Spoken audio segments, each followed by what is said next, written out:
What is up, everybody? OCDsaster here, and today I'm just gonna do something a little bit different that I kind of wanted to do, and that's play Sonic Adventure DX and just kind of talk about the game, talk about the level design, and all of that. I'm gonna skip the cutscenes. For those of you that don't know, I actually released an entire air quote movie of Sonic Adventure, and you can check that out on the channel now. It's linked in the description, and it's also gonna be a card at the beginning and end of this video. I worked pretty hard on it. Basically, I took every cutscene from this game and cut it up and put it into like chronological cinematic order. It's nothing super amazing. I'm sure there's a lot of talented people out there that have done something similar, if not better, but if you want to see the cutscenes for this game, I recommend doing that. I've just played this game so much that I really just don't bother with the cutscenes anymore. I kind of just skip on through them. So we just took out Chaos right there. I think as a first like introduction to the game, it's pretty cool to have Chaos there and to have Eggman of all people calling him the God of Destruction. It's very menacing. It's very cool. Now, a little background for this game as I run around this resort little area and Sonic just sinks right in the water. I love that reference because Sonic can't swim. Quick aside, hedgehogs can swim. It was a misconception that the original designers of Sonic had, so thank you for not doing your research, and that's why we hate water levels. Anyway, I actually played this game like out of order. I have a pretty good history of that with my childhood games. I believe I actually played Sonic Adventure 2 Battle first, and then some of the Sonic Advance games that my cousin had, and then went back and played this game. I wasn't sure about the order because, like I said, I was just a dumb kid.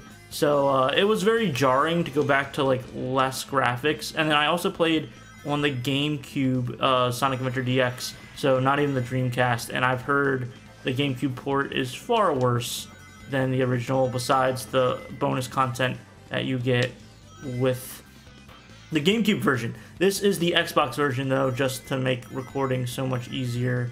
I don't really see much issue with it, and we're just starting off in Emerald Coast, and I just wanted to talk about this level as I go through it. I really enjoy this as an opening start for a Sonic game. It's not Green Hill Zone, and it's one of the original, 3D Sonic levels that gets referenced in, obviously, Sonic Generations, because, I mean, it's an anniversary game, but Sonic 06 pays homage. Maybe not well because that game is broken, but they still have it in there, and I thought they did a very cool conception of it.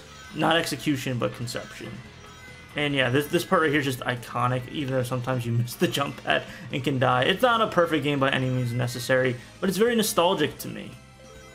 Let me know in the comments if you played this game ever. For some people, they might be actually too young to even know what this game is. This kind of got 3D Sonic platforming on the map, and really got me in love with the 3D Sonic games. And there's just something about a beach level that I just really enjoy. I, as a kid, hated the beach. My parents went every single summer, and they would stay on the beach for like 5 hours. Most families, to my knowledge, you go to the beach for like 3 or 4 hours, then you do go-karting, then you go and, play in the arcade, go get dinner. And we did stuff like that occasionally, but my parents were like beach rats, and still are to this day, where they just lay out, get some sun, go in the water, and it's like, that was it. And as a kid, I just absolutely could not stand it. I got so bored so quick. And then I hated the sand. Sand in the trunks, sand just all over. I just didn't like it. And I have to say, I've kind of done a complete 180 now that I've become an adult and learned to appreciate the serenity of the beach and just like the overall aesthetic of it. I still get bored, don't get me wrong, if there's nothing to do after 2 or 3 hours. But as an adult, you have that autonomy to go off and do other stuff, right? Once you get bored. But as a kid, you're kind of stuck to do whatever your parents want, which was unfortunate. But yeah, I really like beaches now, and I just really love the aesthetic of this level. Any level in video games, not just Sonic games, that have beaches or amusement parks, which is funny because Sonic Adventure has both beaches and amusement park levels. I automatically have a higher respect for it, if that makes any sense. And there we go, we got 400 rings, and we saved Tails. So yeah, that was just my quick little rant on beaches, I guess. It wasn't really the level at all. I think it's a good beginner level, a good way to start you in on the action. It's not too difficult, but also not baby easy. Teaches you kind of like the physics of how this Sonic game works. And now we go and we fight Dr. Eggman. I'm actually just going to keep this rolling. I was just going to go one level at a time, but we're going to keep going. I really like that there's a hub world here. Hub worlds are like my favorite in video games, and I think that does go back to like the very first 3D platformer game I ever got was Spyro, like the first Spyro. And there's a hub world in that, and I think that just kind of got me into loving hub worlds. And then this game has a hub world, and I just really wish they would bring that back. I think the last time we saw a hub world, aside from Sonic 06, would be Sonic Unleashed, right? Is that correct? Unless you want to count Sonic Frontiers, but that's more of like a whole part of the game versus being a hub world.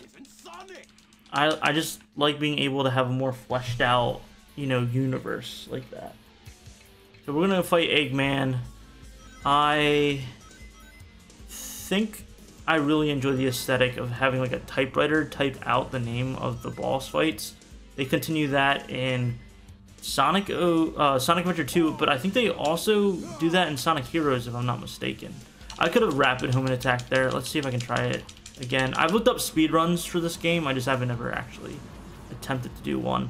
Let me know down in the comments if you guys would be interested in that kind of content. Alright, let's try it. Yeah, there we go. Easy. Easy peasy. And I don't think he attacks you with this one. Spoiler for the final boss of this game. He can actually kamikaze you and you can die. So yeah, that was pretty easy. But I like that design. I like that Eggman has all these different little robot machine things. I need to get the key. It's very true to the classic like arcade side-scrolling Sonic games, but they were able to put it in a good 3D kind of setting. So we're gonna head off to Windy Valley, and I'll talk about that and then close out the video because, oh man, the next one is Casinopolis, and I don't know about you guys, but I really don't like Casinopolis. I think it's one of the like 2 or 3 parts in this game that really slows all momentum of story and entertainment because it just takes so long to do what you gotta do, and it breaks that, you know, rhythm that this game has of speed and getting to the end. And yeah, I really don't enjoy that level. But I mean, I know somebody might. This level, however, is very creative. I really like it. I'm wondering what inspired them to do like a windmill kind of look with a tornado in it.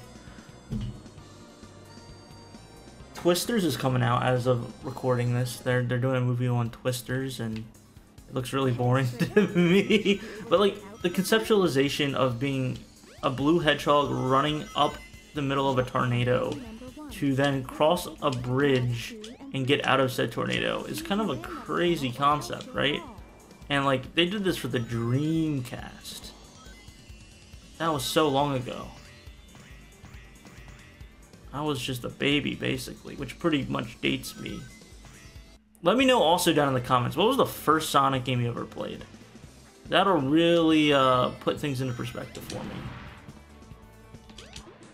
I don't really know if the speed up shoes do much in this one.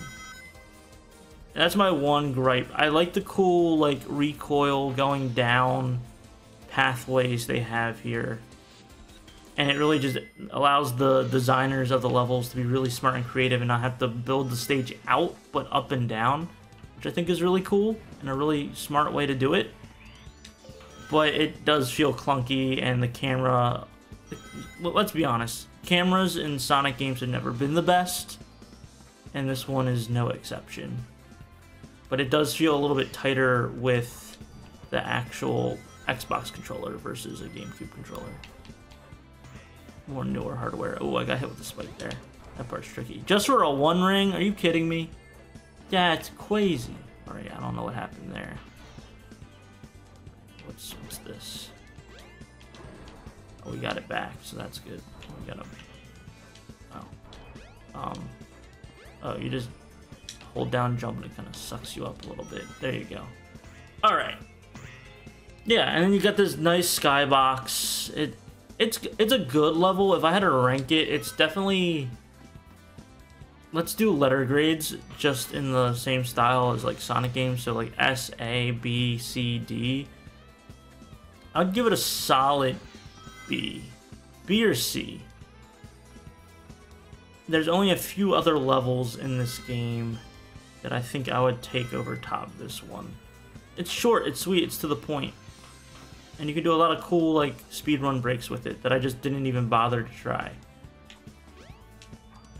Alright guys, and with that just wraps up this video, and be sure to like if you enjoyed it. Thank you for staying all the way through and watching the content. Be sure to subscribe if you enjoy me or Sonic content. That's all we do here. And like I said, be sure to check out that Sonic Adventure movie that is out now. Alright, see you guys in the next one, hopefully. Bye.